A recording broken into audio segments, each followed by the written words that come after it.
Welcome to the Leadership Purpose with Dr. Robin podcast. I'm your host, Robin L. Owens, PhD, and this is where we dive in each week to give advice, tools, and tips for high-achieving, purpose-minded women who've written nonfiction books and want to amplify their message beyond the book. I'm a college professor, and when I'm not doing that, I am speaking, coaching, mentoring, and teaching high-achieving women who have written books how to use their books to make a bigger difference, have more impact, and purpose. Okay, let's dive in. Hi, everyone. Welcome back to another episode of the Leadership Purpose with Dr. Robin podcast. So glad you're here and listening into the podcast. I appreciate you for listening in and taking time out of your busy day with all the things you could be doing and all the things that are pulling on your time. You take your time out to listen, and I so appreciate that. And today I'm talking with Veiga Bryant. Now, let me tell you a little bit about Veiga. She's the marketing and sales director at Georgetown University Press, which holds a special place in my heart. More about that later. And she is an adjunct professor for George Washington University's master program in professional publishing. So she is a publishing expert, in my opinion. Welcome, Veiga Bryant. Robin, thank you very much for having me on. It's a pleasure. I'm so glad you're here and that you took time to share from your experience and your work. And I'm looking forward to hearing more as we go along. Okay, given that, tell us more about you and what you do. Thank you, Robin. My day job is, as you said, working at Georgetown University Press, where it is my pleasure to find audiences for authors like you who write great books for us. I'm very fortunate to work for the press that I work for. We do a lot of very interesting books that cover a lot of bases. Of course, your book is in the religion ethics subject area, but we do books in other subject areas as well. And so it's my job to find audiences and then also to help the audiences understand what's in that book for them that can improve their lives or help them advance in their careers or whatever the motivation might be. That's very fascinating to me that you're almost like a matchmaker. Yes, I am a matchmaker. You put a book in the audience. That's a good way to put it. And you don't hear, well, I've not met a lot of people in publishing in general, but especially a woman. How'd you come to this work? I came to this work through sort of just general intellectual curiosity. As I finished my own graduate degree, I wondered, well, what am I going to do with this? And I decided to go into a profession that would allow me to kind of be a lifelong learner. And I've worked in many different areas of publishing, always on the academic side of things, but many different subject areas. So it's my intellectual curiosity that drives me.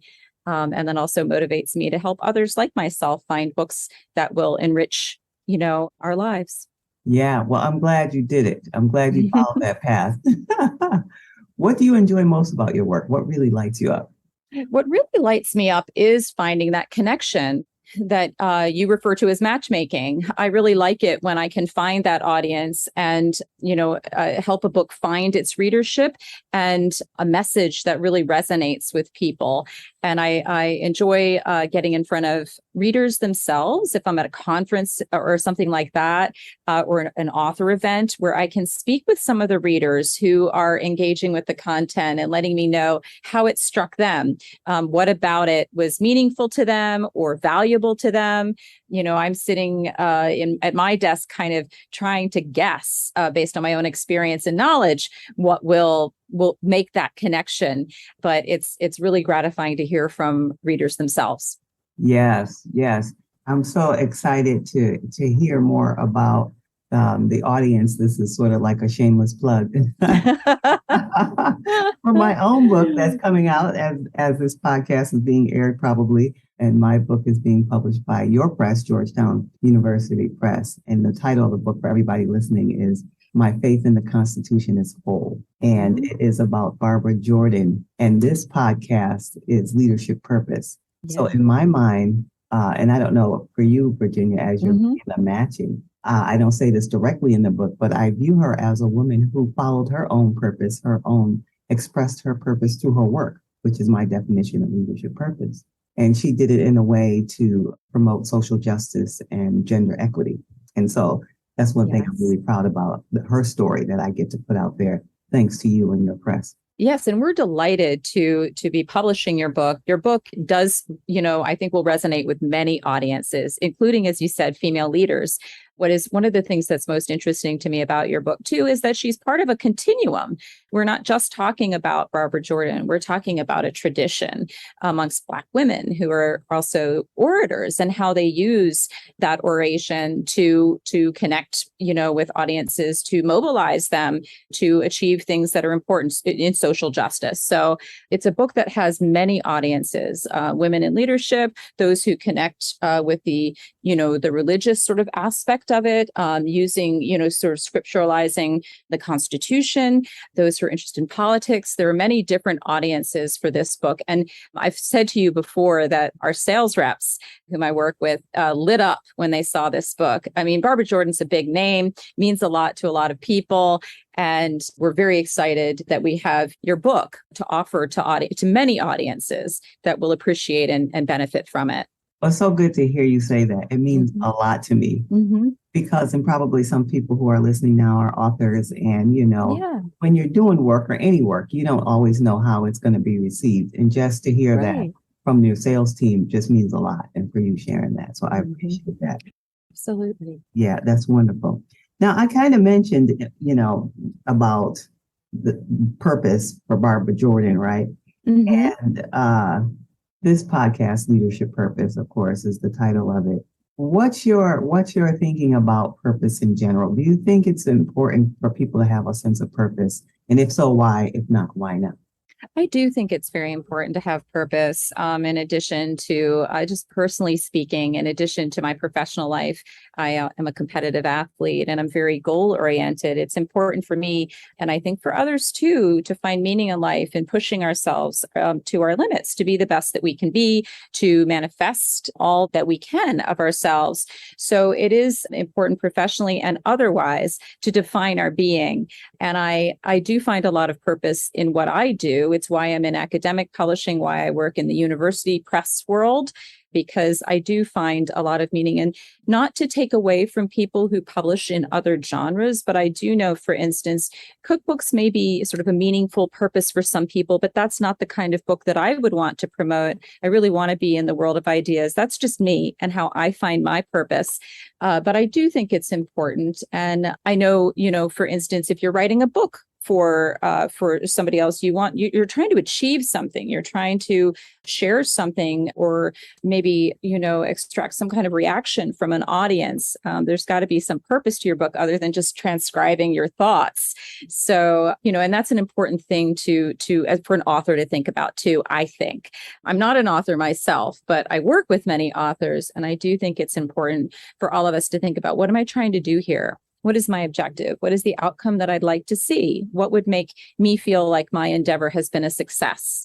So yes, definitely important. That's a wonderful tip for authors, especially in the listeners of this podcast.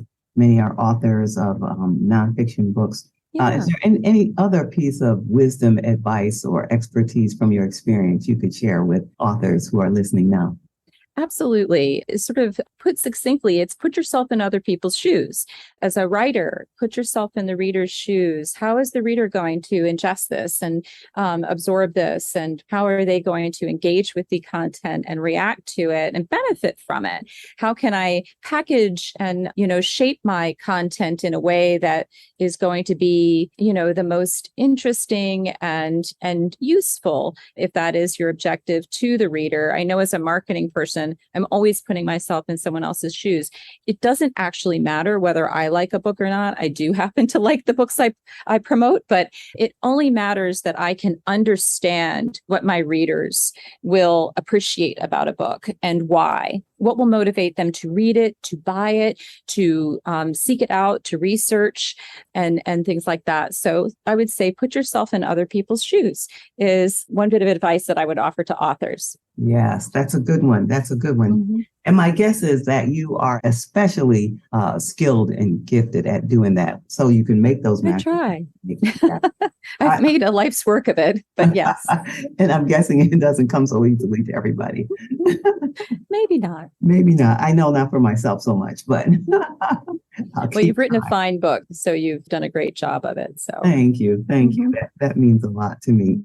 All right. So now we've been talking about your work and I've asked you some questions. You've been so generous with your time. Is there anything that I've not asked you about that you like to talk about or share with our audience? Well, I would like to encourage your audience. I know that many are authors to think, be true to yourself and what you think is important. If you have ideas that a special angle, don't think that your ideas aren't also important. It doesn't have to be an original idea. It can be an original angle or approach. There are different voices that bring value to a subject, even if it's been discussed before. And I think that that's very important to remember, is to value what you bring to the table, and don't be afraid to seek out publishers and others and to get feedback from other publishers. Editors are willing to help you shape your work, even if they're not the right publisher. They'll give you feedback and say, why don't you try this? Or they may refer you to another publisher, or they may say, why don't you consider framing your book this way? So make use of this world here if you are considering publishing in the University Press Network or even in the trade network. Editors are sometimes quite generous in their advice for authors, especially new authors. So I just have a word of encouragement for you in that regard. That's wonderful. And it made me think of one more thing, and then I'll Mhm. really let you go. Mhm. So as representing the publisher side of things, eh, you talked about putting yourself as an author, putting yourself in the reader's shoes. What else is something publishers really look for? Like what makes one book stand out more than another, for example? In addition to the content, things that are well written and well presented and an original voice or perspective, I do think that it is important for publishers to understand who your audience is, who is your sphere of influence. How can we build upon that? Do you have, and it doesn't have to be a big social presence. It doesn't have to be social media, but that's one following.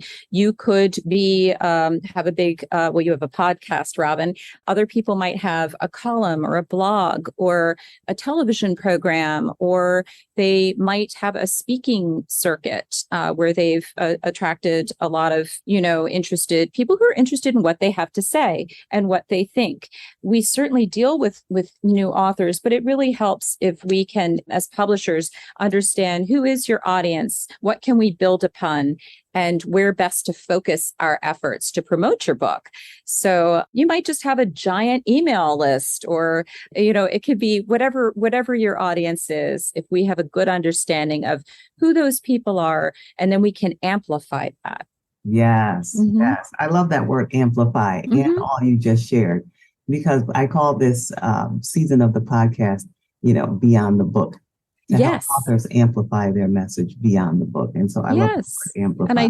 on that note, I want to mention that we very much believe that books are in themselves a platform for public discourse. So it is like your little stage, and we exist to amplify and to put you up on that stage and to help you to get your message out to the widest audience. Yes. Well, what a wonderful note to end Mhm. Mhm. on. Virginia, you've been, like I said, so generous with your time. I'm enjoying this conversation. I could ask you 2,500 more questions, but I know you have more things to do with your day. So thank you for taking time out of your schedule and your busy day to be here. I really appreciate you for being here. It's been my pleasure to spend this time with you and your listeners. Thank Thank you. you. Mhm. So now where can people get in touch with you if they want to hear more? They can either email me at Georgetown at vvb6@georgetown.edu, or I'm on Twitter at Veiga Bryant. Okay. So feel free to reach out if you have more questions. Be happy to answer those or to point you in the direction of someone who can. Okay, that's great. All right, you heard that, everyone. Take advantage of that opportunity, and I'll be sure to put that information in the show notes. Okay, so this is coming to the end of our episode, but if you want to get in touch with me, you can reach me on social media. at Robin L. Owens, PhD, at Robin L. Owens, PhD. Just pick your favorite social media site and you'll find me there. Or you can find me on my website, robinlowens.com, robinlowens.com. And if you are so inclined and you really want to amplify the message of your book and you want to turn it into a course, check out my free training on how to turn your book into a masterful course. And you can find it's so good. And you can find that at createmasterfulcourses.com. createmasterfulcourses.com.